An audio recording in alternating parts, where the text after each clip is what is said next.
کہ عیسائی کے ساتھ کھانا کھانا، میں نے شاید 3-4 دن پہلے عرض کیا تھا کہ عیسائی کے ساتھ بھی کھانا کھا سکتے ہیں، یہودی کے ساتھ بھی کھانا کھا سکتے ہیں، البتہ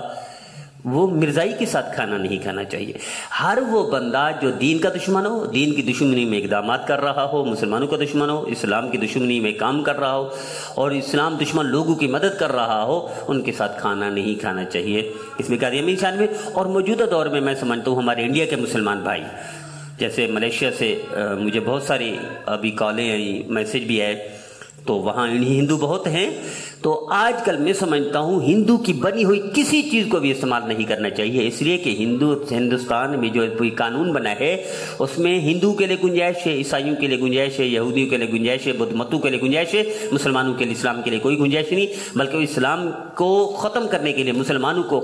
کی نسلوں کو تباہ کرنے کے لیے اقدامات کر رہے ہیں۔ لہذا ہندو کی بنی ہوئی چیز اور ہندو کے ساتھ کھانا بھی اب حرام ہوگا، جس طرح قادیانی کے ساتھ ہے، اور ہندو کی چیزوں کا جب تک بائیکاٹ مسلمان نہیں کریں گے، انڈیا کے مسلمان انڈیا میں رہتے ہوئے ہندو کی چیزوں کا علی الاطلاق بائیکاٹ نہیں کریں گے، ان کا مقصد پورا نہیں ہوگا۔ اب ان کو چاہیے ہندو کے ساتھ کھانا پینا اٹھنا بیٹھنا بھی ختم کر دیں اور پورا معاشی بائیکاٹ بھی کریں اور آپس میں اتحاد اتفاق کر کے اللہ کے رسول کے فرما بردار بن جائیں،